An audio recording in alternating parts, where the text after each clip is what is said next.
Okay. All right.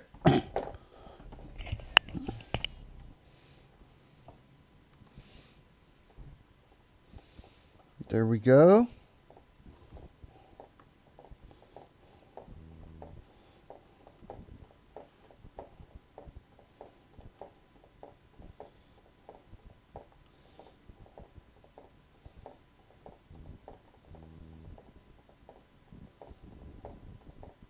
There we go.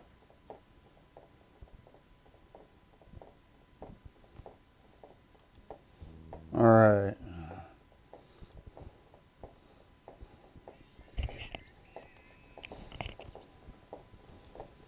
All right. Okay, I think this thing's starting here. I think I'm actually... All right. Okay, I think this thing's starting here. Yeah. All right. I'm actually... All right. Let me get my shit together here.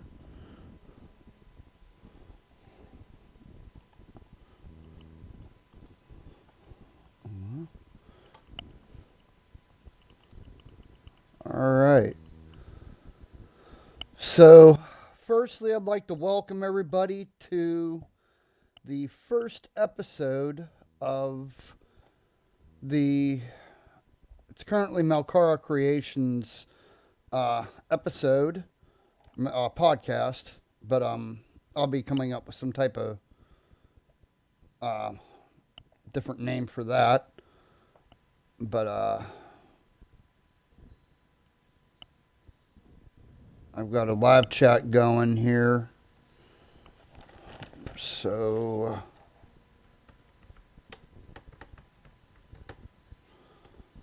okay, let me see if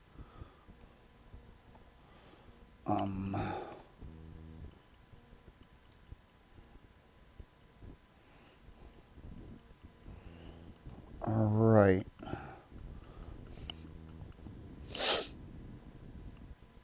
I just need to go and put this on Facebook so that people can find it on there if they choose to do so.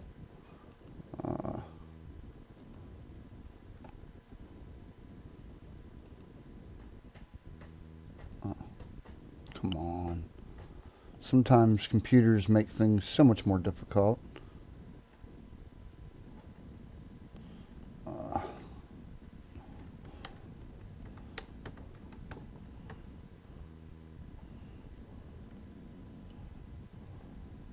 All right. Now, let me turn this off. I'll be adding music to this thing and all sorts of, I'll be dressing it up a little bit, come up with a some type of cover art for it. But welcome everybody. First off, wanted to go ahead and explain everything. I'm going to start recording every Monday, video and a podcast, and each show is going to have segments. This is going to be primarily a role-playing game podcast. I'm not going to be doing any like live gaming, at least not for the podcast.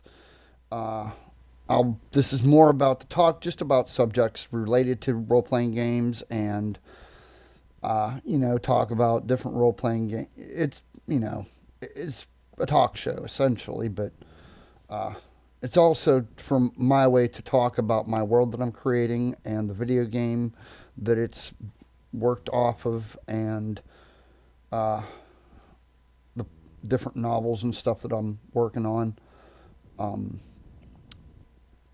Each show will have segments. Every show I'm going to try and get some tabletop RPG news every week. Just, relay different things that I found. Every week I'd like to do a different product review.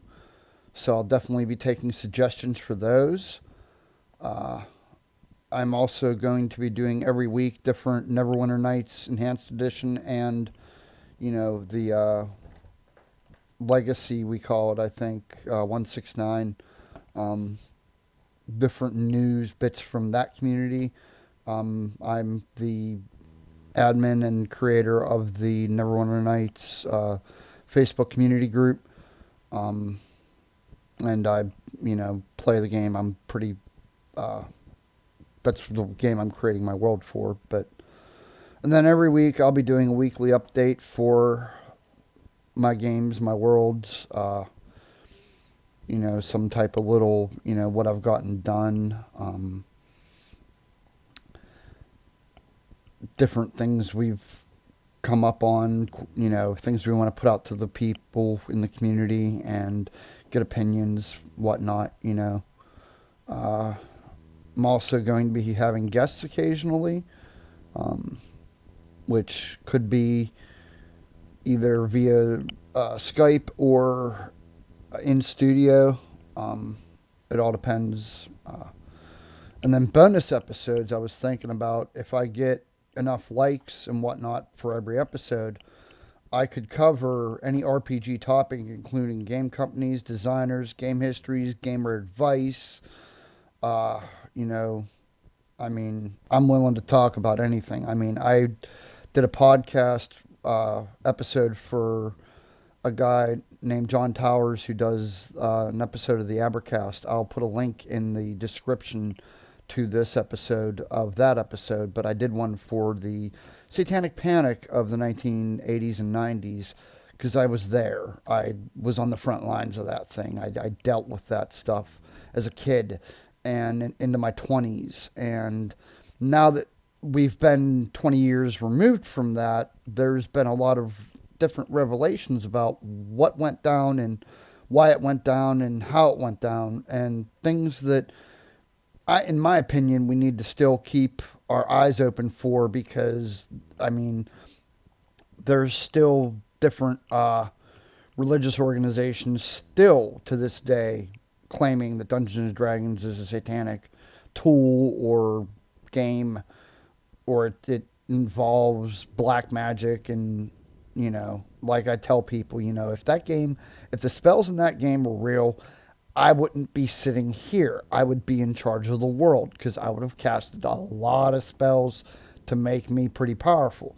So, it's not real. It's a game. And the sad part is that most of the adults don't seem to realize that, But that's just something that we've dealt with for decades, But that's something that I've kind of taken as my kind of stance. And,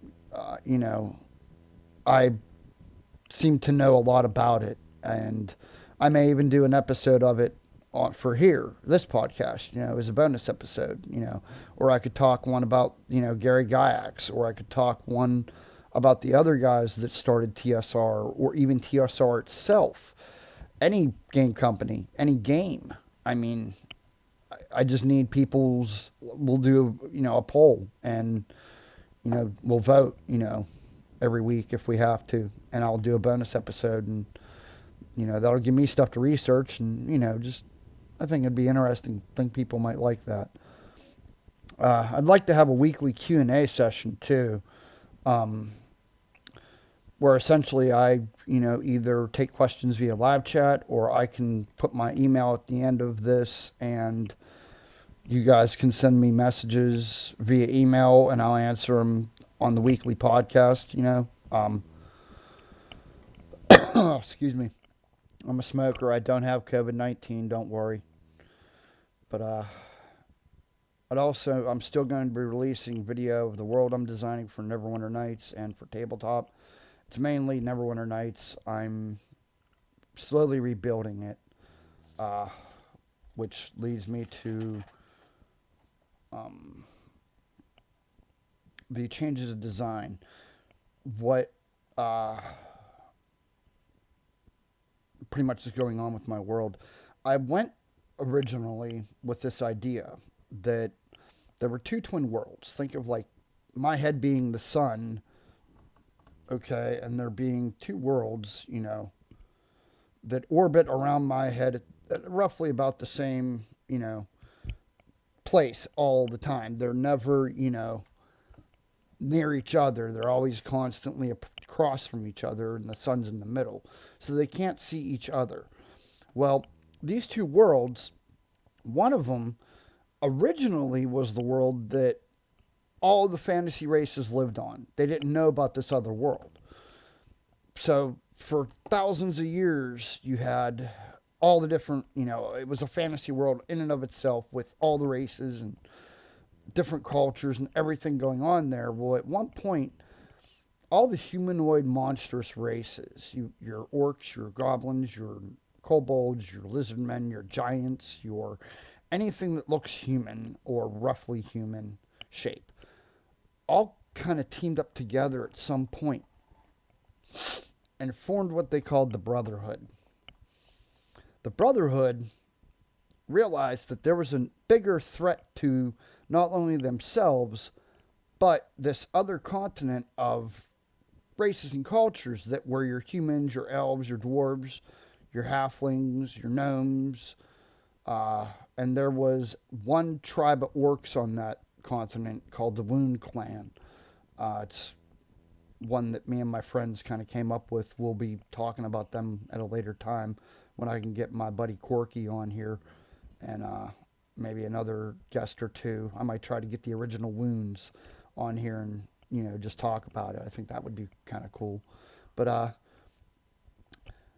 essentially, a war happened. A war erupted. And because on the one continent, your elves and your dwarves and your humans and your gnomes and the halflings, they wouldn't work together. They wanted to kind of keep culturally separate from each other.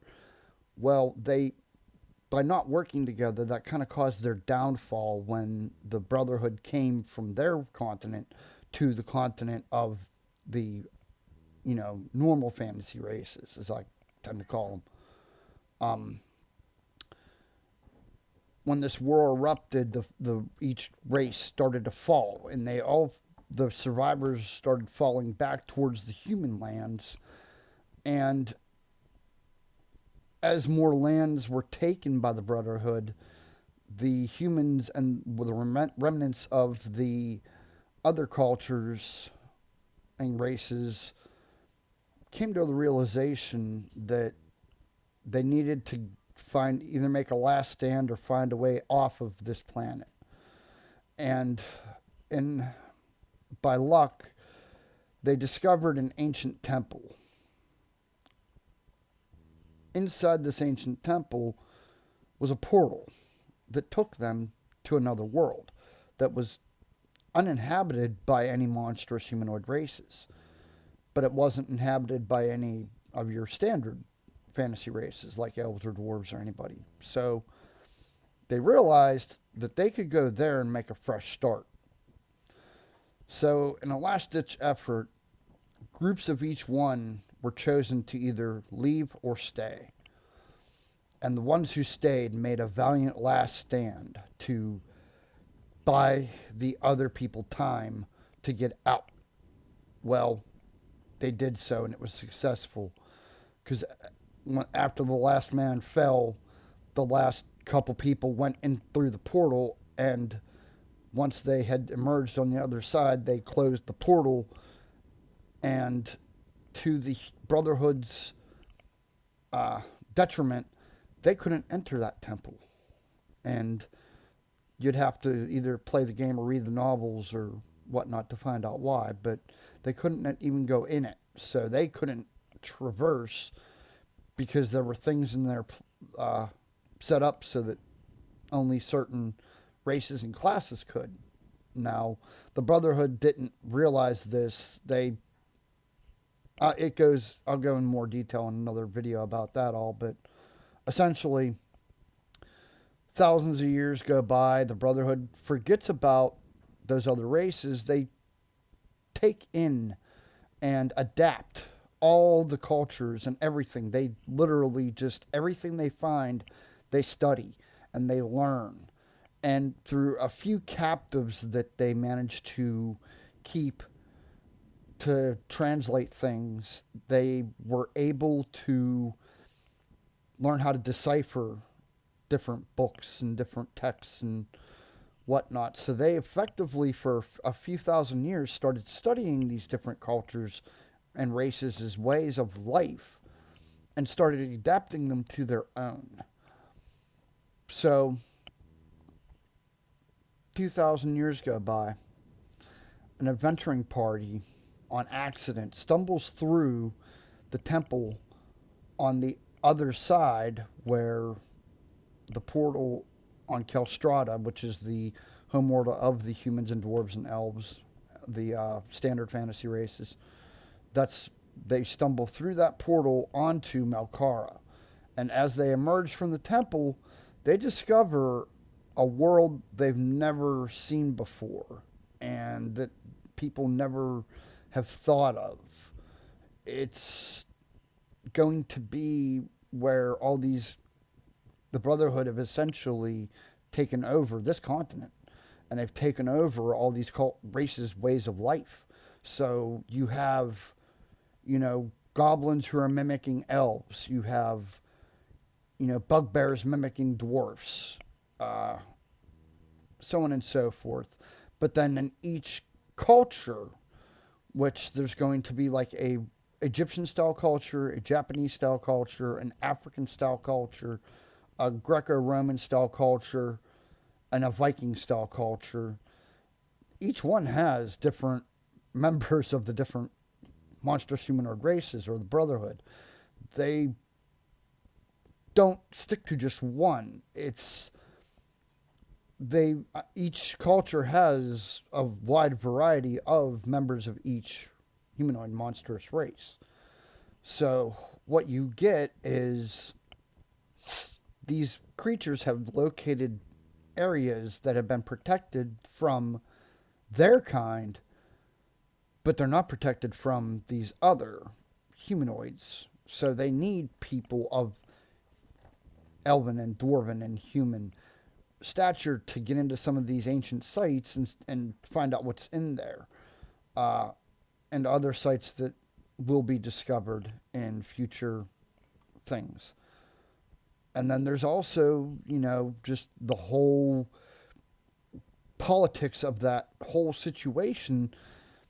Once, enough people from the other world start funneling in there, things are going to happen on other continents, and world events will change. And I've got a whole storyline planned out for probably the next 10 to 15 years of gaming, just, through a series of modules and whatnot. And the way I'm building the world for Neverwinter is slightly different than a lot of servers I've seen. A lot of servers I've seen build one kingdom and they'll have, 2 or 3 major cities or 2 or 3 villages. I'm building it from one city and I'm working my way out that way. And I'm only building roughly between a 15 to 30 mile radius around that city. And that's it. After that, anything outside of there will be accessible via what I call modules, which are essentially adventuring modules. I will build areas separate for those that correspond to each module, and each module will require, a certain number of players, certain number of classes, just specific levels, so players will need to team up and go on these in order to be successful. I mean, it might be players of higher levels would be more successful in solo ones if they tackled some of the lower level ones, but there's going to be ones where you need a rogue, you need a cleric, you need a mage, just to do certain things throughout the thing to pass different points so that you can get, through this thing. And that first city it's the capital of that kingdom, but it's called Iron Den. Iron and then Den with 2 N's in it. And it's all one word. But it's, if you think of it, think of like if you're a fan of Superman and you've ever seen Bizarro World. It's kind of like Bizarro World, where except instead of Bizarro Superman and Bizarro things, it's almost like a mirror. It's like if an elf and a dwarf and a adventuring party walked out of this temple, and there are goblins selling wares on the street and orcs as the town guard, and gnolls walking around playing lutes, and that's the type of world that they've walked out into. And I think it'll be very interesting for players who want to try something different.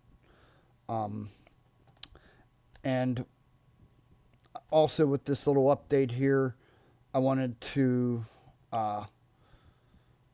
talk about some of my life changes. I've personally been meditating. That's just something I've had to learn how to do. It's helped me a lot with a lot of everything going on. My divorce is going to be finalized here pretty soon. And with all that, comes a new beginning. And that's the way I'm looking at it. It is what it is. No reason to, hold any grudges. It's not so much that I'm forgiving. I'm just choosing to not allow what other people did to destroy me. So I'm going to be learning, I'm moving past that. I'm growing myself. I'm bettering myself. It's been a day by day process, and every day I just find a new way to improve. So, it's, something that I've needed to do for a long time. And with that, I'm also starting to do yoga to help strengthen my lower back, because I have some minor back problems. There, I'm tired of my hair sticking out. But yeah, I had some minor back problems that I didn't take care of for years, and I didn't really understand what I had done. Many years ago, I worked as a carpenter and as a laborer, and I was lowering stuff down from the second floor to the first floor to someone down there, and there was a ledge, and the guy below me couldn't see where I was stepping, and I couldn't see where the ledge was, and I went down 2 stories into the basement. And when I did, I compressed my spine. So essentially, I have a compressed spine that, I have to decompress it. I'm constantly popping my back. I'm, doing yoga now to strengthen my back. I've actually put weight back on. I'm up to 150 pounds again, which is something that I never thought I'd be able to achieve in years. But, and it may not be much to many people, but to me, that's a lot, because, for most of my life, I weighed like 120, 125, So for me to add that little bit of oomph to it, it makes me a lot happier. But with all that, there's my new outlook of, trying to remain positive, just trying to remain focused, and trying to put out a quality product that players are going to be, interested in. And with this is going to be modifications to the 3.5 rules that were at one time Dungeons and Dragons. I'm going to put out a D20 licensed product, or D20 open game licensed product, that will modify that era rules into what suits this world better, and I think that players will like a little bit more. It definitely gives casters that equal amount of firepower that I feel that they are left out on in tabletop games when compared to some of your other classes that are more martial or weapon based. That's a debate for another day, but I just wanted to get this out there.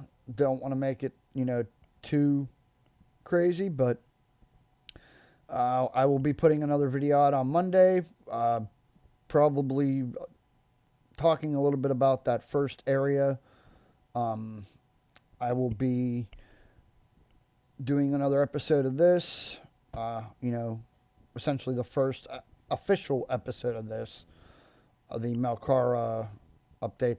I'm thinking about calling it the Yinzer Sage, just because I'm from Pittsburgh, and I had a podcast years ago, or a few years ago, called the Sober Dwarven Sage, because I'm a recovering alcoholic. I've been sober 14 years now, and I'm short, so my friends always used to call me a dwarf because I grow my facial hair. I've shaved recently, but I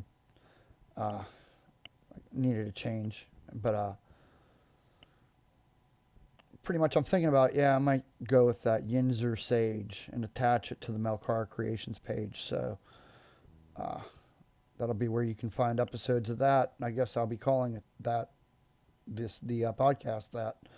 But as I said, I'll be taking questions. I'll put my email at the end of in the description of this, and I hope to hear from people. And if not, I'll make up some questions. I don't care. I ain't afraid. But I want everybody to go out and have a good. Well, maybe not good. It's okay. Maybe not going out right now is a good idea, but be careful. Wash your hands a bunch. Don't touch your face. I washed my hands, so it's okay. But take care of each other. Think of your neighbor. This is a time where we all kind of need to look out for each other and not so much for ourselves. But good luck trying to get most of the people in the world to hear that. But all right, everybody, I think we're going to go ahead and start wrapping this up. And I will talk to you guys next week or this coming Monday. So everybody have a good one. And so long, and game on later. Peace.